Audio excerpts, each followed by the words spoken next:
हमारे सरकारी स्कूलों का निज़ाम बेहतर हुआ है। सरकारी स्कूलों में 300 बच्चा है, 2 टीचर हैं। हॉस्पिटल में डॉक्टर है ही नहीं है। चंद डॉक्टर हैं बेचारे जो बड़े मर्ज़ का इलाज नहीं कर सकते, बड़ी बीमारी का इलाज नहीं कर सकते। जम्मू में भी सीटें मिली हैं, वो सिर्फ़ एक लालच दी गई कि आपके डोगरा भाई का एक हमें जो सीएम बनाएँगे। अदरवाइज़ कांग्रेस बहुत थोड़ी कोशिश करती है अगर दिल से, वहाँ डिप्टी सीएम देना चाहिए था इन सबको मिलकर एमसी को इनको, तो वो लोग भी कहीं नेशनल इसको बीजेपी को वोट नहीं देते। कुछ कमियाँ भी रही हैं, लेकिन ये जो 10 साल का एरिया है, 10 साल में हमारी 1000 रुपये से 2000 पेंशन नहीं बढ़ सकती। हमारे 80 साल वाले बुजुर्ग से जो है वेरिफिकेशन के नाम पर डेट ऑफ बर्थ सर्टिफिकेट माँगी गई, ये कहाँ का इंसाफ? हाजी साहब मरहूम अल्लाह उनकी बात करें या पुंछ में चौधरी अब्दुल गनी साहब की बात करें, इनके अपने वोट थे या ये पार्टी के वोट थे, क्या लगता है आपको? देखें, जो इस पार्टी के साथ मिला, लोगों ने नाराज़गी जताई। ये वो वोट मिला है, आप ये आज भी 10 साल पहला भी बीजेपी अपना खाता दी, जो इन्होंने कहा कि हम पहाड़ी तबके को भी एसटी जुमरे में ला रहे हैं और लाया भी और दे भी दिया। उसमें सब हम यहाँ गुज्जर कम्युनिटी के तो पहले ही हमारे भाई थे, उसमें हिंदू भाई भी हमारे हैं, मुस्लिम भी है, सिख भी, ठीक है। आप देखेंगे कि उतना जितना उन्होंने दिया, हमने उससे ज़्यादा फ़र्ज़ अदा कर दिया हमारे लोगों को, ठीक है। इतना कुछ सहने के बाद भी, तो अब इनके हमें को ठेका ले रखा है कि हम इनको जिताएँ आप। जहाँ इनको 100 वोट मिलता था, वहाँ 21,000 वोट मिल रहे हैं, तो इससे ऊपर क्या चाहिए? पहली बार देखने को मिला कि ताई पीर पंजाल के अंदर कुंबियत के नाम पर वोट नहीं डाला गया। हमारे साथ हैं सोशल एक्टिविस्ट फरीद अहमद मलिक साहब। मैं हूं आपका मेज़बान सरफराज अहमद और आप देख रहे हैं विरासती न्यूज़। क्यों बीजेपी का खित्ता पीर पंजाल से सफाया हुआ, हालांकि उन्होंने बड़े अच्छे काम भी किए थे, जो लोगों की डिमांड्स थी, बड़ी मुद्दत से डिमांड्स थी, वो भी पूरी की। हम आपसे जानना चाहेंगे।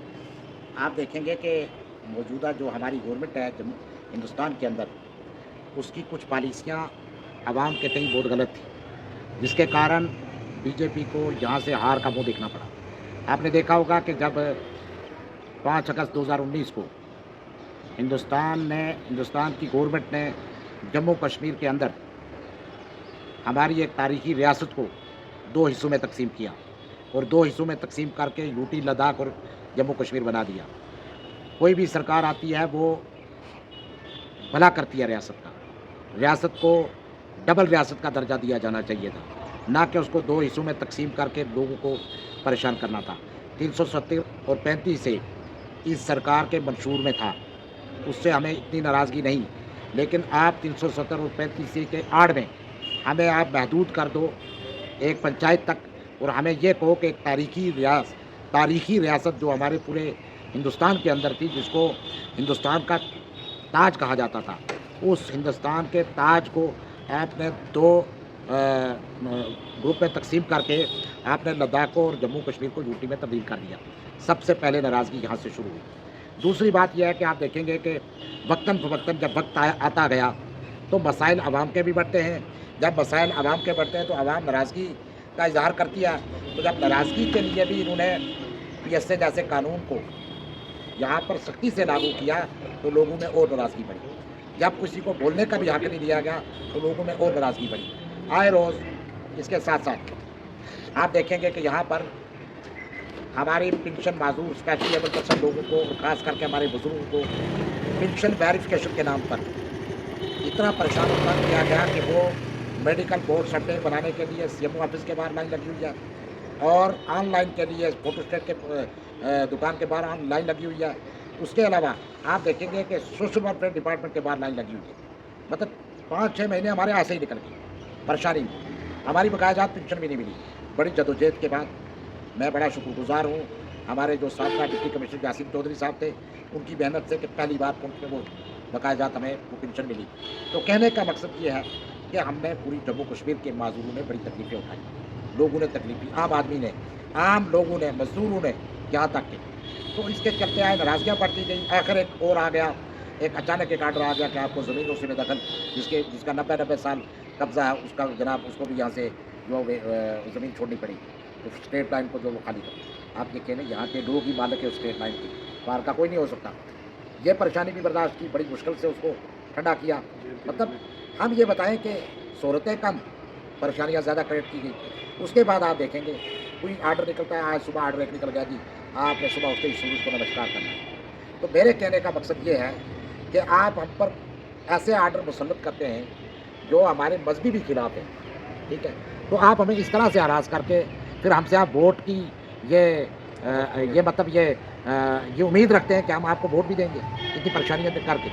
उसके बावजूद भी फिर भी लोगों का कमाल है कि ये जो स्टेटस मिला था हमारे पहाड़ी भाइयों को, उसके चलते जहाँ पहले बीजेपी का 100 वोट था, वहाँ पर आज 21,000, 22,000, 10,000, 15,000 है, लिया लोगों ने।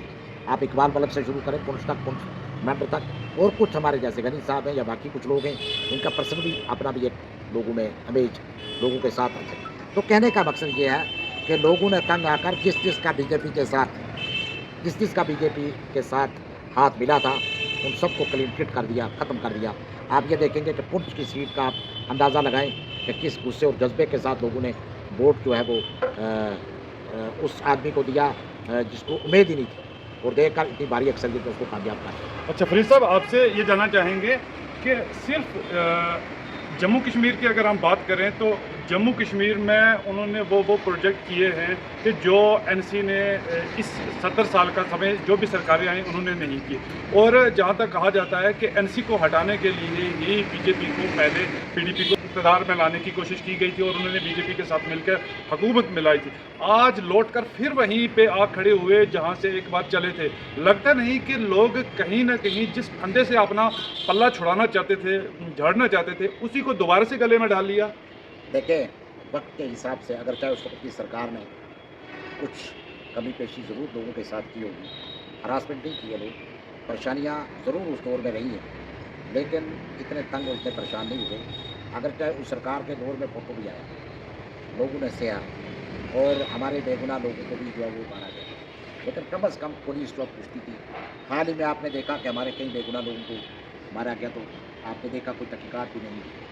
तो कहने का मकसद मैं ज़्यादा अगर आप इसमें वो जाना चाहेंगे शॉर्टकट में है। तो मैं समझूंगा कि इशारा ही काफ़ी है।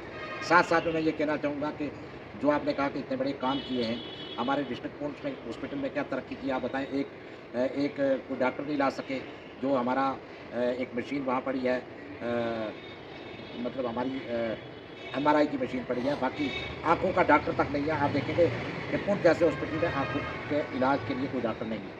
तो बाकी डॉक्टरों की तो मैं बाद में एक मिसाल दे रहा हूँ। तो फिर ये कहते हो कि वो कार्ड आपका इलाज कर देता है जी 4 या 5 लाख में। पुंछ हॉस्पिटल की ये हालत है कि यहाँ डॉक्टरों की कमी है, यहाँ मशीनरी पूरी तरह से नहीं है, यहाँ पे जो दवाई दी जाती है, चाहे बाहर हो चाहे अंदर हो, कोई तक नहीं करता। वो दवाई सिर्फ पोड़ रहे हैं, उससे लोगों का नुकसान हो रहा है। वो उससे कोई फ़र्क नहीं पड़ता लोगों को, बल्कि कुछ देर के लिए फ़र्क पड़ता है, लेकिन नुकसान ज़्यादा है। तो कहने का मकसद कि गवर्नमेंट को होती है जो अपने लोगों को सहूलत दे। अच्छा, आपकी बात सलामत रहे। आपने जहाँ तक हॉस्पिटल की बात कही, तो आप क्या समझते हैं कि एनसी यहाँ पे पुंछ में लाने से क्या हॉस्पिटल की हालत जो है वो पहले से सही हो जाएंगी? आपका ये मानना है, इसीलिए एनसी को सब लोगों ने या ज़्यादातर लोगों ने वोट दिया और आपका भी मानना है? आप मुझे एक बात का जवाब देना। देखिए, 10 साल से खून किसकी सरकार रही है? अगर एनसी से कुछ नहीं हुआ, पीडीपी से कुछ नहीं हुआ, तो सरकार किसकी है यहाँ पे? यहाँ मरकज़ी सरकार है ना। तो 10 साल में यही कुछ तबादला लाते तो हम खुश हो जाते भाई। बाकी नेशनल कॉन्फ्रेंस या पीडीपी वगैरह कुछ नहीं कर पाई, तो अब बीजेपी ने 10 साल के अंदर जो बड़ी तरक्की की है और हमारे हॉस्पिटल का निज़ाम, हमारे सरकारी स्कूलों का निज़ाम बेहतर हुआ है। सरकारी स्कूलों में 300 बच्चा है, 2 टीचर हैं। हॉस्पिटल में डॉक्टर है ही नहीं है। चंद डॉक्टर हैं बेचारे जो बड़े मर्ज़ का इलाज नहीं कर सकते, बड़ी बीमारी का इलाज नहीं कर सकते, ठीक है। तो कहने का मकसद ये है कि कौन सी अच्छाई की है, हमें तवक्को इंशाल्लाह है। और हम तवक्को क्या, हम इंशाल्लाह भरपूर, अगर ये सरकार काम नहीं करेगी तो खुलकर इसके खिलाफ बोलेंगे। लेकिन उसके दौर में अगर हम डॉक्टर की डिमांड करते तो जैसे कि हमें जो वो डरावा आ जाता था, FIR लगने का खदशा था। तो कहने का मतलब ज़्यादातर लोग जो है उनको डराया गया, परेशान किया गया। इस वजह से लोगों के अंदर नफरत बढ़ती गई और वो इस कदर नफरत बढ़ी कि खिता पीर पंजाल जम्मू कश्मीर से सवाए जो जम्मू में भी सीटें मिली हैं, वो सिर्फ एक लालच दी गई कि आपके डोगरा भाई का एक हमें जो CM बनाएंगे। अदरवाइज कांग्रेस वहाँ थोड़ी कोशिश करती है, अगर दिल से वहाँ डिप्टी CM देना चाहिए था इन सबको मिलकर, NC को, इनको, तो वो लोग भी कहीं नेशनल इसको बीजेपी को वोट नहीं देते। लेकिन ये मैं चाहूँगा कि लोगों के अंदर जो है जम्मू का व्यापारी हो, पुंछ का मजदूर हो, सब परेशान है। और हम ये उम्मीद रखते हैं कि आप कहते हो कि पहली सरकारों में वक्त के लिहाज से उस वक्त जहाँ पर तरक्की हुई है थोड़ी बहुत, जो भी नहीं, कुछ कमियाँ भी रही हैं, लेकिन ये जो 10 साल का एरिया है, 10 साल में हमारी 1000 रुपये से 2000 पेंशन नहीं बढ़ सकी। हमारे 80 साल वाले बुजुर्ग से जो है वेरिफिकेशन के नाम पर डेट ऑफ बर्थ सर्टिफिकेट मांगी गई, ये कहाँ का इंसाफ। आपकी बात सलामत रहे। पेंशन की बात पे भी आएंगे, पहले हम बात करें अगर इस वक्त सुप्रीम कोर्ट की बात की जाए, पुंछ की बात की जाए, तो क्या यहाँ पे जो वोट बीजेपी ने लिए हैं, एक अक्सरियत ली है, वोटों की ली है, क्या ये पार्टी के वोट थे या जो कैंडिडेट यहाँ पे थे, जैसे मुश्ताक बहारी साहब मरहूम अल्लाह उनकी बात करें, या पुंछ में चौधरी अब्दुल गनी साहब की बात करें, इनके अपने वोट थे या ये पार्टी के वोट थे, क्या लगता है आपको? देखें, जो इस पार्टी के साथ मिला लोगों ने हासिल किया, ये वो वोट मिला है। आप ये आज भी 10 साल पहला भी बीजेपी अपना खाता दी, जो इन्होंने कहा कि हम पहाड़ी तबके को भी एसटी जुमरे में ला रहे हैं, और लाया भी और दे भी दिया। उसमें सब हम यहाँ गुज्जर कम्युनिटी के तो पहले ही हमारे भाई थे, उसमें हिंदू भाई भी हमारे हैं, मुस्लिम भी हैं, सिख भी हैं। ठीक है, आप देखेंगे कि उतना जितना उन्होंने दिया, हमने उससे ज़्यादा फ़र्ज़ अदा कर दिया हमारे लोगों को। ठीक है, इतना कुछ सहने के बाद भी तो आप इनके हमें को ठेका ले रखा है कि हम इनको जिताएँ। आप हम इनको जिता के बताएँगे। जहाँ इनको 100 वोट मिलता था वहाँ 21,000 वोट मिल रहा है, तो इससे ऊपर क्या चाहिए? ये आप चाहते हैं कि किसी तरह इनकी आपस में ग्रुप बंदी हो, ये नहीं चाहते। पहली बार देखने को मिला कि ताई पीर पंजाल के अंदर कौमियत के नाम पर वोट नहीं डाला गया, यकजा होकर वोट डाला गया। कुछ ने गैरतमंदी का मुजाहरा किया, यार इतने जुल्म सह लिए 10 साल में।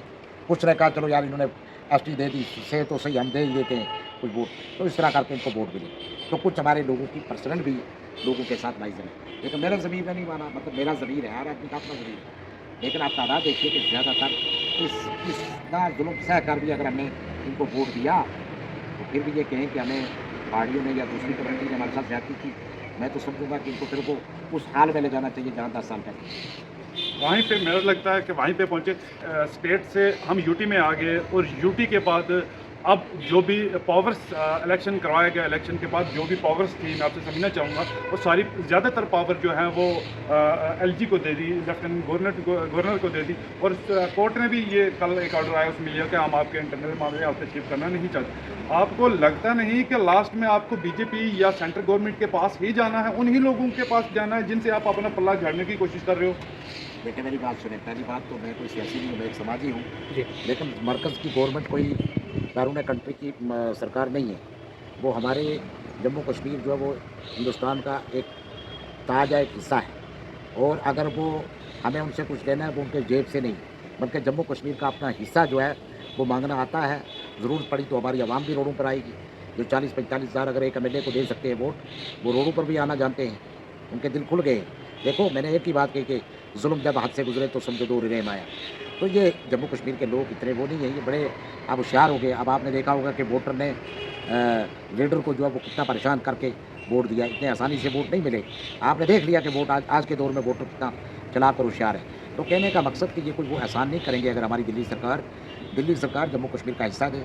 और आप ये देखेंगे कि हमारा यहाँ पर हमारी बिजली है, बिजली पैदा जम्मू कश्मीर में होती है, तो 1600 बिल हम पे जाता है, 2500 बिल हमारा आता है। तो दिल्ली जैसी यूटी ने, केजरीवाल ने 200 यूनिट फ्री करके रखे, वहाँ पे भी गवर्नर के पास पावर से फिर भी। कहने का मतलब ये बहानाबाजी नहीं चलेगी आप इस सरकार को कि हम काम नहीं कर सकते, गवर्नर के पास पावर है, ये बहाना भी बर्दाश्त नहीं होगा। जहाँ दिक्कत आएगी आवाम काम करेगी, लेकिन अगर आप काम करना चाहोगे तो केजरीवाल अच्छे स्कूल बना सकता है, प्राइवेट स्कूलों को वो ख़त्म करके गवर्नमेंट स्कूल को बेहतरीन बना सकता है, हॉस्पिटल के अंदर डॉक्टर अच्छे ला सकता है, मिशनरी बना सकता है, तो हमारे जम्मू कश्मीर में भी बहुत कुछ हो सकता है। लेकिन अगर उसके बाद कहीं तंग किया गया, कहीं हरासमेंट किया गया, हरास किया गया कि नहीं जी हम आपको, मिसाल के तौर पर हम यहाँ पर मेडिकल कॉलेज की डिमांड करते हैं, अगर हम मेडिकल कॉलेज नहीं देंगे, जहाँ हमें लगेगा कि गवर्नमेंट के हमारी जो मौजूदा गवर्नमेंट है इसके साथ दिल्ली गवर्नमेंट जो ज्यादती कर लेगी। हिंदुस्तान हमारा है, हमने इसको आज़ाद करवाया है, और इसमें गंगा जमनी तहजीब है, इसमें तरह तरह के फूल,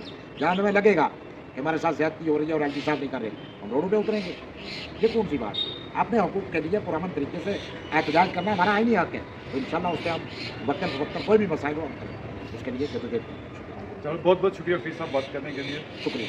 फरीद साहब ने जैसा बताया कि अब ये बहाना नहीं चलेगा कि सारी पावर्स जो एलजी के पास है, जहां अरविंद केजरीवाल कर सकते हैं तो वहां जो हमारे जीते हुए विधायक हैं यहाँ पे ये भी कर सकते हैं। आप देखते रहिए विरासती न्यूज़, मैं हूँ आपका मेज़बान सरफराज अहमद।